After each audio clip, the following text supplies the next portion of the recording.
कृष्य मोहाय महामाया प्रयच्छति दुर्गे स्मृता हरसि भीतिमशेषजन्तोः स्वस्ते स्मृता मतिमतीव शुभान् ददासि दारिद्र्यदुःखभयहारिणिका त्वदन्या सर्वोपकारकरणाय सदार्द्रचित्ता सर्वमङ्गलमाङ्गल्ये शिवे सर्वार्थसाधिके शरण्ये त्र्यम्बके गौरि नारायणि नमोऽस्तुते शरणागतदीनार्तपरित्राणपरायणे सर्वस्यार्तिहरे देवि नारायणि नमोऽस्तुते सर्वस्वरूपे सर्वेशे सर्वशक्तिसमन्विते भयेभ्यस्त्राहिनो देवि दुर्गे देवि नमोऽस्तुते रोगानशेषानपहंसि तुष्टारुष्टादकामान् सकलानभीष्टान् त्वाम् आश्रितानां विपन्नराणां त्वामाश्रिताख्याश्रितां प्रयान्ति सर्वाबाधा प्रशमनं त्रैलोक्यस्याखिलेश्वरी एवमेव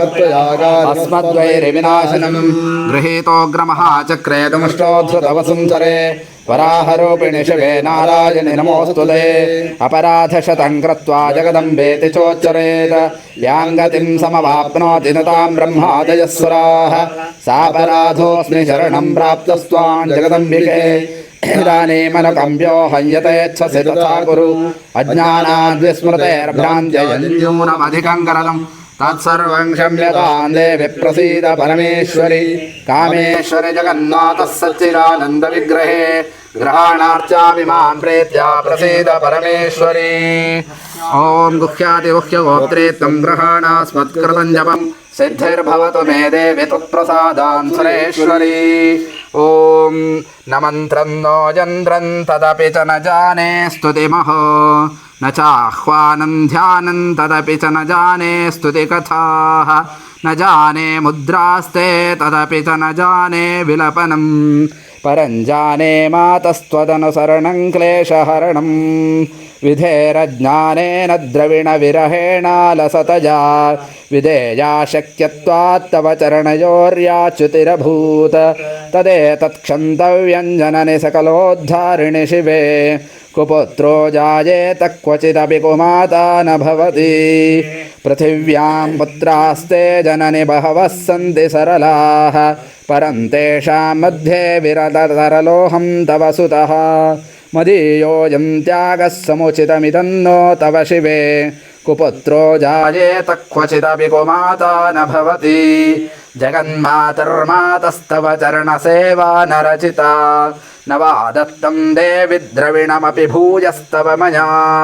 तथापि त्वं स्नेहं मयि निरुपमं यत् प्रकुरुषे कुपुत्रो जायेत क्वचिदपि कुमाता न भवति परित्यक्ता देवा विविधसेवा कुलतया मया पञ्चाशीतेरधिकमपनीते तु वयसि इदानीं चेन्मातस्तव यदि कृपा नापि भविता निरालम्बो लम्बोदरजननि कन्यामि शरणम्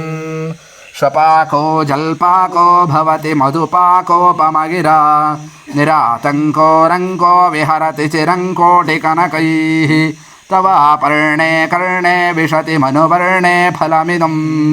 जनः को जानीते जननि जपनीयं जपविधौ जिताभस्मालेपो गरलमशनं दिक्पटधरो जटाधारी कण्ठे भुजगपतिहारी पशुपतिः कपाली भूतेशो भजति जगदीशैकपदवीं भवानि त्वत्पाणिग्रहणपरिपाटी फलमिदं न मोक्षस्याकाङ्क्ष्या न च विभववाञ्चापि च न मे न विज्ञानापेक्षा शशिमुखि सुखेच्छापि न पुनः अतस्त्वां संयाचे जननि जननं यातु मम वै मृडानि रुद्राणि शिव शिव भवानीति जपतः नाराधितासि विधिना विविधोपचारैः किं रोक्षचिन्तनपरैर्न कृतं वचोभिः श्यामे त्वमेव यदि किञ्चन मय्यनाथे दत्से कृपामुचितमम्ब परन्तवैव आपत्स्वमग्धस्मरणं त्वदीयं करोमि दुर्गे करुणार्णवेशि नैतच्छठत्वं मम भावजेथाः क्षुधातृषार्ता जननी स्मरन्ति जगदम्ब विचित्रभद्र किं परिपूर्णा करुणास्ति चेन्मयि अपराधपरम्परावृतं न हि माता समुपेक्षते सुतं मत्समः पातकी नास्ति ಪಾಪಘ್ನೇ ತ್ವತ್ಸಮಾನಹಿ ಏವಂ ಜ್ಞಾತ್ವಾ ಮಹಾದೇವಿ ಯಥಾ ಯೋಗ್ಯಂ ತಥಾ ಕುರು. ಎಲ್ಲರೂ ಹೇಳಿ. ವಿದ್ಯಾವಂತಂ ಯಶಸ್ವಂತಂ ಲಕ್ಷ್ಮೀವಂತಂ ಜನಂಗುರು ರೂಪಂ ದೇಹಿ ಜಯಂ ದೇಹಿ ಯಶೋ ದೇಹಿ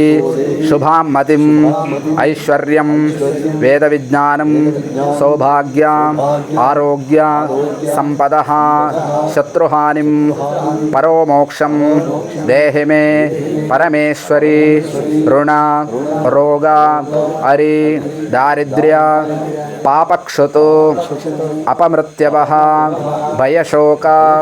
ಮನಸ್ತಾಪಾಃ